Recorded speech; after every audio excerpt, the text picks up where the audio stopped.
to Mindful Talks, Mindful Moments, Meaningful Talks. Assalamualaikum warahmatullahi wabarakatuh. Hey Mindful friends, welcome back to another of Mindful Talks, the podcast where we dive deep into the subject of loneliness. I am Alisa Ramadhani. Honestly, today episode is one that's been bringing my mind thoughts. And I'm Renata, you know what? We are always talking about mental health on social media, posting personal professional posts, and sharing our thoughts. But when it comes to real, basic conversation, we tend to go quiet. Well, not today. Today, we're talking about greatness, but we're getting the surface level of this thing positive podcast. We're talking about our house, dysfunctional families, broken home, the stuff that actually sets our mental health. And we've got an amazing lineup to help us navigate these heavy topics. We have Sakda and Maiza, who are living the daily experience firsthand, and Miss Nadia, as lecturer at Middle State University, who sees it all from an academic and counseling perspective. Before we dive into the reminder and anything we discuss today is close to home, please know that something help is free. Even if you may be super, don't hesitate to reach out to professional or trusted people who know. Alright, let's welcome our guest. Hi everyone! Hello! Thanks for having us! So, before we dive into the email, let's get to know Sandra a bit. Sandra, you are part of Delvin. What made you want to get back up this conference attendance? Honestly, I think our generation talk about mental health a lot online, but they're still struggling with in real life. Like, we'll post about therapy and self-care, but when it comes to actually dealing with family difficulties or problems, we are still figuring it out. I want to be here because this conversation needs to happen. And Liza, what's your take on how Gen Z approach mental health compared to previous generation? We are more open cultured, but sometimes I feel like we are also more overwhelmed. Like, mental health is important, but we are dealing with social media pressure, economic uncertainty, family expectation is hard. And sometimes being aware doesn't automatically mean you know how to cope. Miss Nadia, from your perspective as an and counselor, how do you see this generational issues with mental health? Well, I will say it's fascinating and concerning at the same time. Gen Z is incredibly aware and articulate about their mental health issues, which is wonderful. But they're also facing unprecedented challenges like social media comparison and discovery, climate anxiety, and often generational trauma that hasn't been addressed before. So they're trying to heal while navigating a world that's changing faster than ever. That's such a perfect setup for our discussion today. Let's start with something that affects almost everyone, but it's fair to talk about openly, dysfunctional family dynamics. So let's dive right in. Studies show that Gen Z is more open about mental health, but also more vulnerable. What your take on this evidence? In my opinion, Gen Z is seen more open because access to information is easy via internet and social media. We become more aware of the importance of mental health, unlike previous generations who tended to keep things to themselves. Well, personally, because we are also more open, we sometimes become more vulnerable too, especially if our families don't support us or don't understand the importance of mental health. It's like they have a willingness for understanding, but it always discloses such meaning now. Exactly, and the pressure from social media is also huge. We often feel like we must always appear happy, successful, or perfect, But reality isn't always like that. When family doesn't understand, it feels even heavier. Many of us end up feeling alone, even when we are surrounded by people. Miss Nadia, as a lecturer and counselor, do you always encounter heavy moments? Yeah, very often. So many students come to me because they feel that their families don't understand or even deal with their mental health problems. In fact, family support is crucial. Without it, they can feel isolated and find it increasingly difficult to recover. I've seen students who are doing well academically but are falling apart emotionally because they cannot get validation or understanding at home. Will you follow public health rights major chapters mental health problem? Okay, there are several factors. First, lack of education about mental health itself. So many parents still consider mental health issues as a weakness or lack of faith in it. So in Indonesian culture especially, there's still this stigma that mental health problems are somehow a moral failing. And the second is generational differences. So Gen Z is more expressive and then emotionally intelligent, while their parents might have grown up in environments that demanded emotional suppression. So it's not that parents don't care. They just know how to care in the right way. Exactly. So many parents love their children deeply, but express it through actions they think are helpful. So like pushing them to soften up or minimize their problems. They mean well, but it can be incredibly damaging in the long term. Sometimes when I try to open up to my parents, instead of listening, they say you are being too dramatic or you are not grateful enough. No. It's like they think acknowledging mental health problems means admitting failure as parents. That's so true. Even when a child wants to discuss something that makes them uncomfortable, they get labeled and judged by their own parents. Because of that, children become reluctant to share and discuss with parents.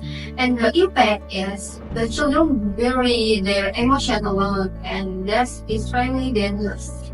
It creates this vicious cycle where the people who should be overshared and become the ones who hide them. So mental health education is crucial, not just for us, but families too. Yes, so mental health education can reduce stigma, strengthen family support, and encourage early intervention when there are problems. So a family that understands mental health will be more open, can become a safe space for their own children, and know when to seek professional help. So it's not just about individual healing, it's about healing in the family system. Our promise can be the assessments. And our list towards their situational, which bring out the children's topic, break it down and get the take on mental health. Now let's discuss broken home.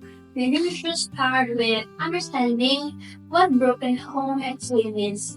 Miss Nadia, can you explain it briefly? Okay, I'll try. So, in my opinion, a broken home, what simply is a family condition that's no longer harmonious or intact. Usually, it's due to divorce, prolonged conflict, or loss of family members. But actually, a broken home isn't just about divorce. It's also a situation where love, attention, and communication with the family have been lost or become so minimal.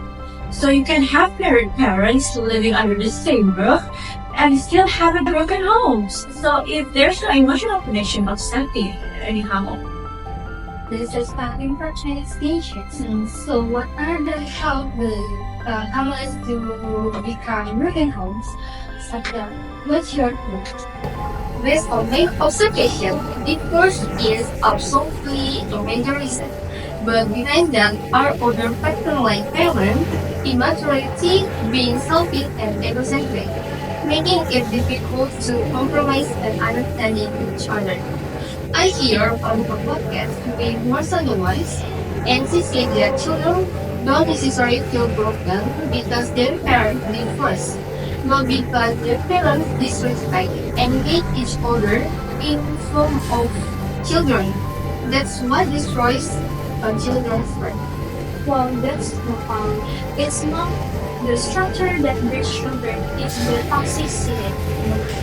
Pride and besides egoists, economic control of entire family. For example, when a husband gets land or cannot fulfill family needs, conflict arises due to financial pressures. In Indonesia especially, with the current economic situation and mass layoffs, this is becoming more common.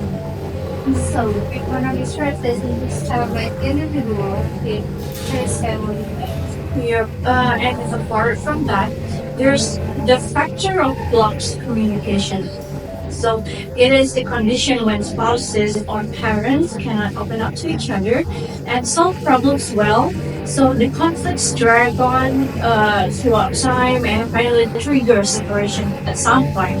So everyone's busy schedule can also make them lose quality time. So warmth in the family disappears. In our Afro culture right now, families are sacrificing connection for productivity. There are also spiritual factor like study. Yes. So parents who are disconnected from moral and spiritual values often lose their compass in handling life, resulting in respect, love, and forgiveness in the family being drastically reduced. It's not necessarily about religion, I'm not saying that, but about having some core values that guide how you treat each other. So when a family is fall apart, what happens to the children? Oh my god, what impacts do you see? Children from broken homes usually experience emotional disturbance like difficulty controlling feelings, feeling lost, and often withdrawing. Their academic performance can also decline because the home environment isn't conducive to learning or growth.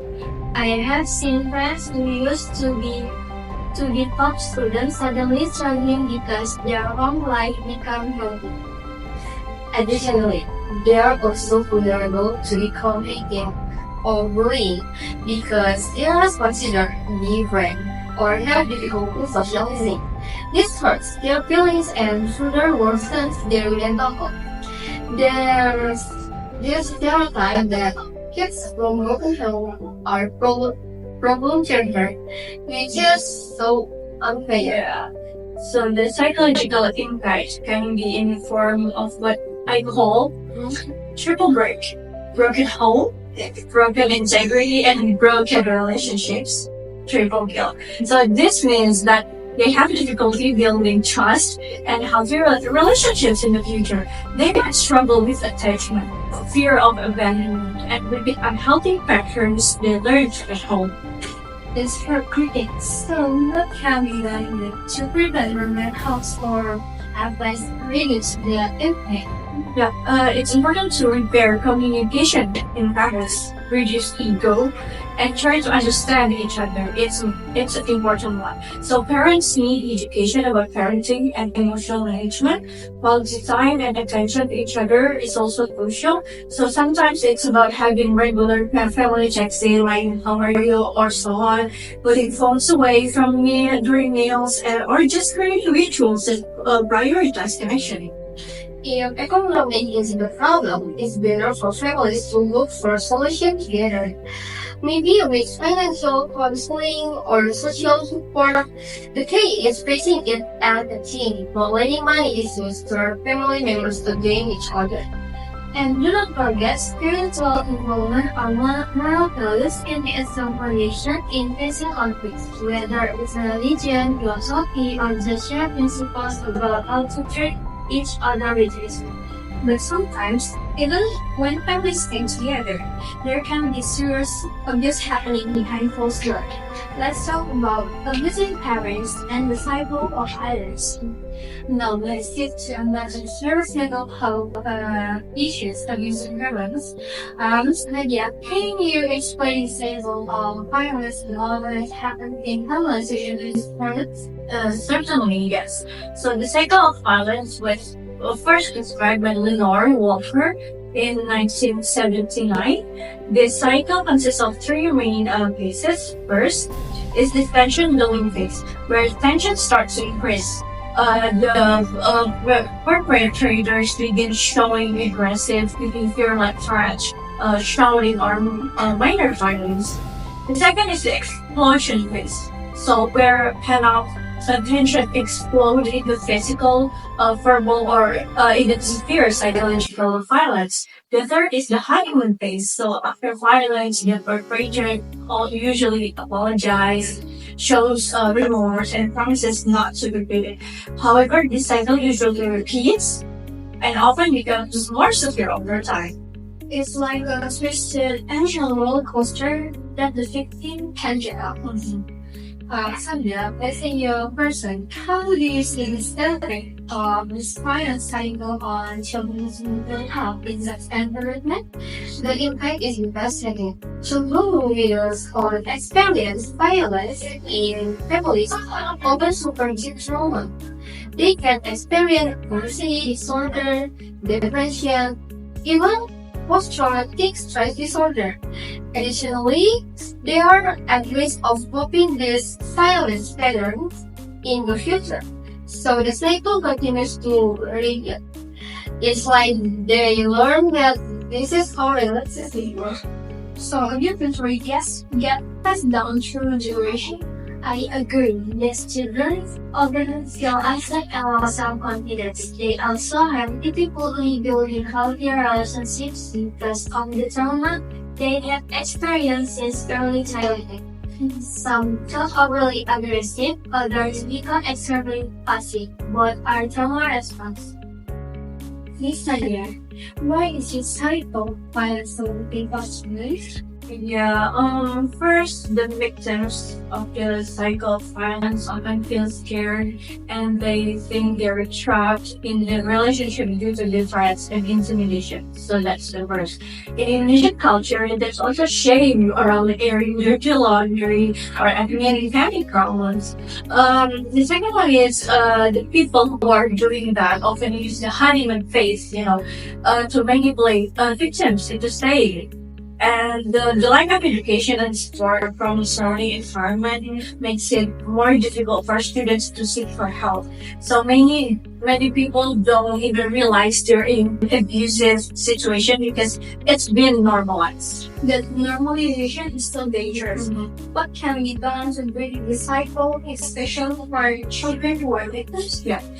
It's important first to provide education about positive parenting and emotional management for parents. For the victims, psychological assistance is important so they can recover from the trauma. Additionally, environments like schools and communities must be really sensitive and ready to provide support and also protection. We need to turn to teachers, neighbors, extended family to recognize all signs of abuse. I think it's also important to place a communication space for children so they can pick up with how to prayer or be together or be group.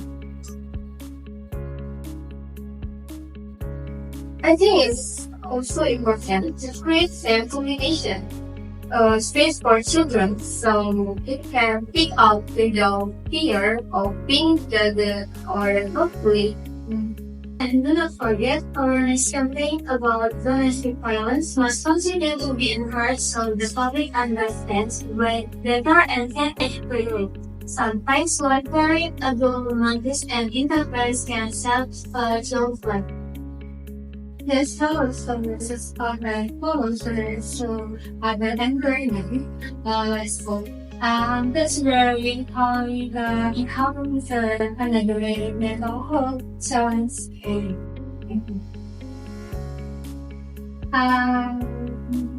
Finally, let's talk about public mechanism. Before we dive in, we need to understand the helping mechanism actually are. Miss Tanya, would you mind seeing some examples? Sure. So, coping mechanisms are strategies or methods or ways used by someone to face situations that cause stress or depression. So, this can be physical, mental, or emotional actions to reduce negative impacts from pressure and maintain emotional balance. So coping mechanisms help us adapt and manage stress so it doesn't lead to serious mental health disruptions. Are there different types of coping mechanisms? Yeah, generally, coping mechanisms are divided into two types. The first one is constructive, and then the second one are adaptive coping mechanisms. Constructive or adaptive coping mechanisms, it's the healthy and helpful ways to solve the problems like the normal people. So, for example, talking with trusted people, exercising or working out, meditating, or looking for the problem solutions. And the destructive, the negative one, or maladaptive coping mechanism, ways that actually harm you, like avoiding the problems. That's harmful. Self-blame or even self-harm, like physically. Let's talk about the general side first. Sandra, have you heard about self-harm as a coping mechanism? Yes, self-harm is one example of maladaptive coping mechanism. People who self-harm usually try to distract emotional pain with physical pain. This isn't a healthy way because it can endanger yourself and signifies that someone really needs professional help. It's like treating symptoms while ignoring the risks. Why do people turn to self-harm specifically? So self-harm can feel like control when everything else feels chaotic. So it's also a way to express pain that they cannot put into words. Some describe it as a feeling real because they feel it simply. So when they're emotionally numb, they cannot feel anything emotionally. But it's a dangerous cycle, I would say again. The relief is temporary, but so they need to do it more frequently or more severely. That sounds self-harm. What about other unhealthy coping mechanisms that might be more common? There's also substance abuse, alcohol, drugs, even prescription medications. Some people use shopping, food, or sex as ways to avoid dealing with their problems. In Indonesia, I have seen young people turn to online gambling or gaming addiction as escape mechanism. Social media can be a healthy coping mechanism too. Constantly seeking validation from like and comments or using it to completely dissociate from reality. During the pandemic, I know people who were spending 12 plus hours a day on TikTok just to avoid thinking about their problems. So what are healthier alternatives, Moisa? What healthy coping mechanism do you recommend? Apart from self-harm, healthy coping mechanisms can include activities like sports, meditation, journaling, or sharing with close people. This helps reduce stress and maintain mental health. I personally find that creative activities like drawing or music help me process emotions. Miss Nadia, how can we recognize if our coping mechanism are mental performance? Yeah. So it's important to recognize what coping mechanism we use. Okay. If our coping mechanisms tend to be harmful, you can assess it yourself. It's better to find healthier alternatives and don't hesitate to seek professional help. Ask yourself, okay, does this strategy actually solve the problem or just postpone it? Does it harm me or the others? Does it help me grow or keep me stuck? From our guest here, are there any tips so we can find the right coping mechanism? Okay, there are several tips, such as manage your expectations. Don't expect coping mechanisms to directly solve all your problems. They're always a problem.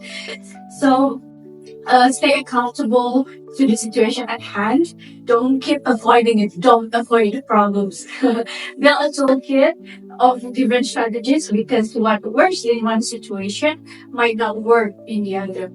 Making supportive relationship with others, control emotional, and stay calm when facing stress. Having people you can call at 3 a.m. when you're struggling, that's invaluable. change perspective to be more adaptive to difficult situations. Sometimes, preventing a problem can make it feel more manageable. And practice self-compassion with yourself like you treat a good friend going to the summit. This starts as practical tips, but I think being patient is how do we create a society where we also how to convey so much trauma in the first place. That's the $1 million question, isn't it? And it brings us to our final reflection on everything we have discussed today. Wow, my friends, what a journey we've had today. It's been probably full of insight from this discussion about dysfunctional family, broken homes, abusive parents, to coping mechanism. Everything is interconnected and crucial for us to understand the other. That's right, Alia. We have heard how Gen Z is indeed more open about mental health issues, but also more vulnerable due to social media and family pressure that often don't understand yet. Family support, and mental health education are key so we can understand and support each other. I feel it's very important for us to realize that dysfunctional families aren't just about conflict, but also about lack of communication and understanding. This can deeply influence our mental health, and recognizing these patterns is the first step toward healing. And when families become broken homes, children often face trauma and difficulty building self-trust. They need strong support system from their environment to recover. It's not just individual healing, it's community healing. Don't forget about the cycle of violence in abusive parent families. The cycle is difficult to break without awareness and also proper support.